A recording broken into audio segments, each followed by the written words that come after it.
मेंढी पालनामध्ये सुद्धा आता तुम्हाला खूप साऱ्या गोष्टींच्या अडचणी सुरुवात होईल. जसा पावसाने दडी मारले तशी तुमच्या मेंढी पालनावरती त्याचा तडाखा पडणार आहे. आता काही म्हणतात की सुका दुष्काळ जाहीर करा, काही भागातनी ओला दुष्काळ जाहीर करा, अशी परिस्थिती आहे. तर ह्याचा परिणाम थेट आपल्या मेंढी पालनावर होणार आहे, गायींच्या गोट्यांवरती होणार आहे, सर्व गोष्टीवरती. तर आता तुम्ही म्हणाल की ह्याचं काय आपल्याला, तर काही भागातनी आम्ही पाहतोय आता, तर त्यांच्याकडं चाऱ्याची अजिबात व्यवस्था नाही. म्हणजे रानातला जो चारा आहे तो सर्व पूर्ण आत्ताच सुकला आहे, सोयाबीन करपायला लागलं आहे. मग उद्या आपल्याला चारा भेटेल का? जी लोकं म्हणत होतीत की मला विकत मेंढी पालन करायचं आहे चाऱ्यावरच्या, तर आत्ता ही जी परिस्थिती आत्ता, अशा परिस्थितीत तुम्हाला विकतच्या चाऱ्यावरती मेंढीपालन करता येणार नाही किंवा विकतच्या चाऱ्यावरती मेंढीपालन होणार पण नाही. मग ह्या सगळ्या गोष्टीचा तुम्ही पहिल्यांदा अभ्यास करा. मेंढीपालन चांगलं आहे, पण स्वतःचा चारा असेल तर चांगलं आहे, स्वतःचा चारा नसेल तर ते अजिबात चांगलं नाही.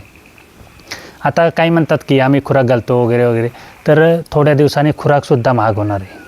तर तुम्ही म्हणाल की आता खुराकाचं काय झालं, तर जे काही इथेनॉलसाठी जे लागतं, म्हणजे आपल्या लोकांना वाटतं की इथेनॉलला फक्त ऊस जातो, पण ऊसासोबत मक्का पण जातो. म्हणजे जो काही मक्याची दाणे आहेत ते सुद्धा इथेनॉलला जातात आणि चांगल्या प्रकारे जातं. आणि मक्याचे दरसुद्धा वाढतील. तुम्ही म्हणाल की मक्याचं दर वाढलं तर आमचं चांगलंच आहे, पण तुमचे नाही वाढणार.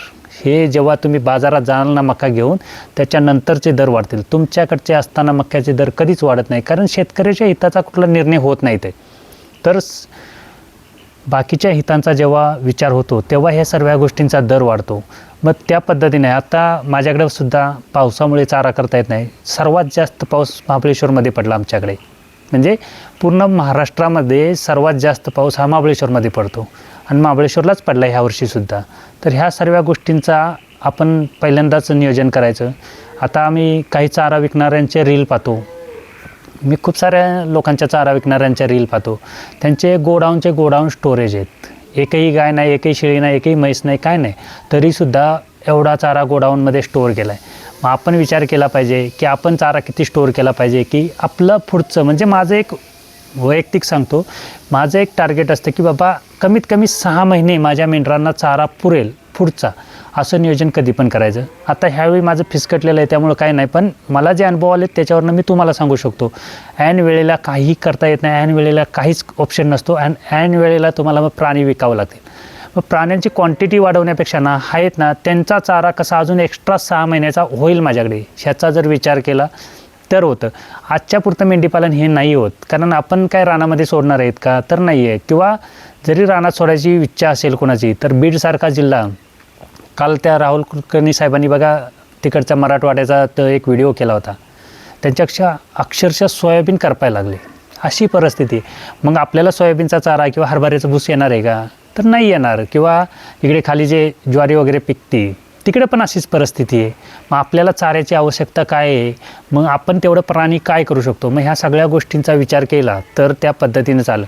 नाहीतर ऐन वेळेला काय होतं की चारा तर महाग होणार, तुमची कॉस्ट महाग होती, आणि कॉस्ट महाग झाली की तुम्हाला प्राणी महागमध्ये विकावं लागणार, आणि प्राणी महागमध्ये कोण घेत नाही. सर्वात महत्त्वाची गोष्ट आहे की प्राणी महागात कोण घेत नाही आणि कोण घेणारच नाही, हेही लक्षात ठेवा.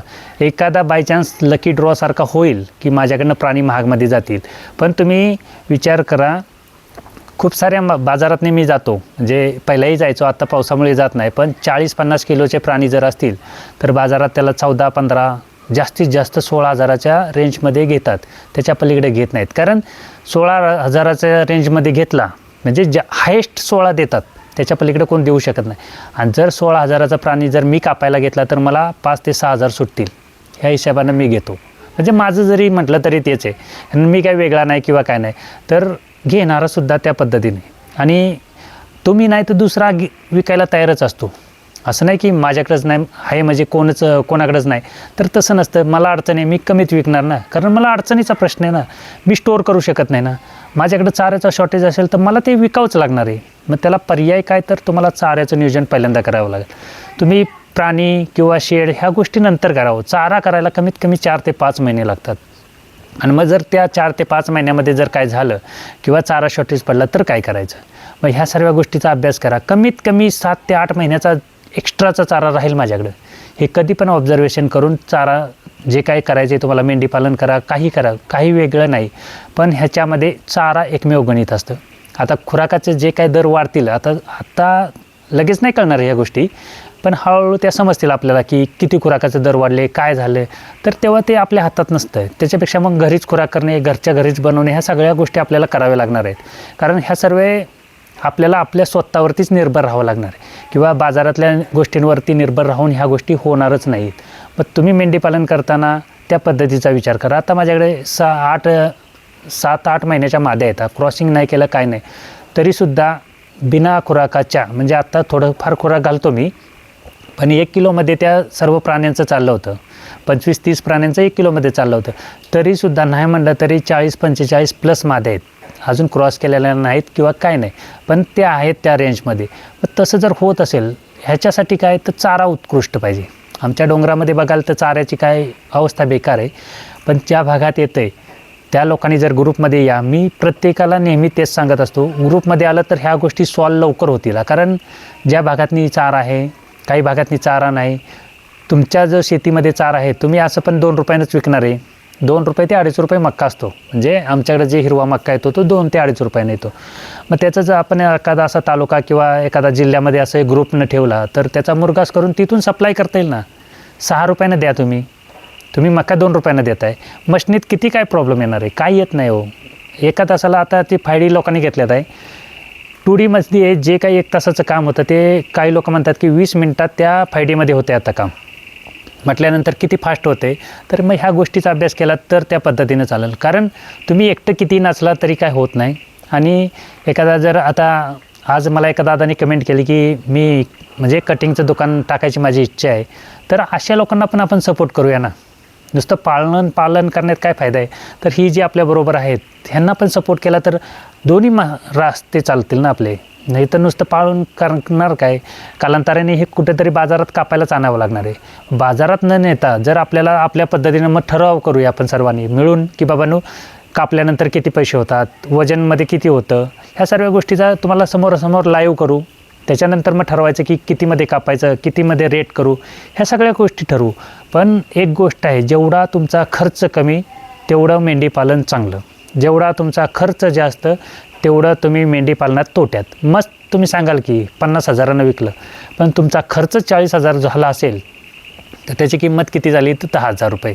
मग अशा पद्धतीचं जर नियोजन करत गेला, दुष्काळाचं सावट आहे म्हणून घाबरू नका. तर आपली संख्या न वाढवता आपली आहे तीच. कारण पाऊस तर आता तुम्ही पाहताय काय परिस्थिती आहे सर्वांकडे, आणि आता परतीचा पाऊस किती पडेल हेही माहीत नाही. मग त्या पद्धतीनं जर नियोजन केलं तर त्या पद्धतीनं चालेल. दुष्काळ आहे म्हणून तुम्ही घाबरून जाऊ नका किंवा काय नाही. तर आपल्या काही ग्रुपमध्ये आहेत अशी लोकं ज्यांच्याकडे पाण्याची व्यवस्था आहे, चाऱ्याची व्यवस्था करता येईल, थोडा का होईना त्यांच्याकडून सर्वांना मिळू शकतो. अशी काही लोकं आहेत माझ्याबरोबर. पण त्या लोकांबरोबर आपण कनेक्ट राहू आणि त्या लोकांकडून चारा घेऊ आणि त्या पद्धतीनं सर्वांपर्यंत पोचू. असं जर केलं तर मेंढीपालन सर्वात उत्तमरित्या होईल.